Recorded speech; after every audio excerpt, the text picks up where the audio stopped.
ሰበር መረጃ ነው። በህንድ 140 ዶሮዎች በሰርግ ሙዚቃ ምክንያት ህይወታቸው አለፈ።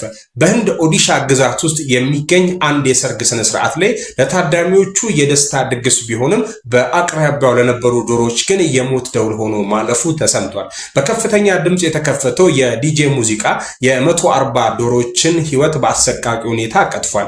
የዶሮ እርባታ ጣቢያ ባለቤት የሆኑት ራንጂት ፓርዳ ከእርባታ ጣቢያቸው አጠገብ የሚያልፈው ሰርግ ሰልፍና የሚከፈተው የሙዚቃ ድምጽ እጅግ ከፍተኛ በመሆኑ ዶሮቹ እየተረበሹ መሆኑን ተረድተው ነበር። ባለቤቱ ድምጽ እንዲቀነስላቸውና የሰርጉን ታዳሚዎች የሙዚቃ አጫዋቹን ዲጄውን ማትነው በተደጋጋሚ ቢለምኑ ምላሹ ግን ንቀትና በተቃራኒው ሙዚቃውን ጨምሮ መክፈት ነበር።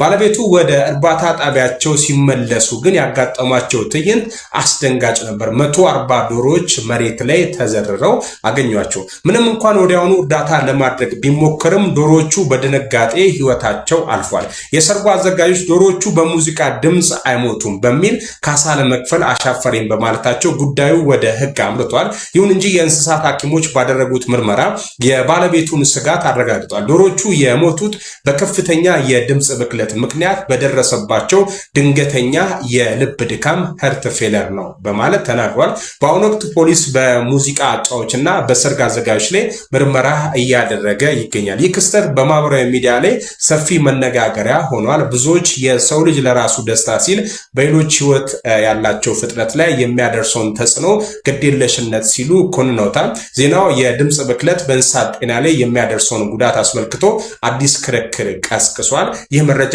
ከጌቱ ተመስገን የተወሰደ ነው። ከዚሁ ከህንድ ኦዲሻ ግዛት ላይ ባለፈው ይህን መረጃ አድርሻችሁ ነበር።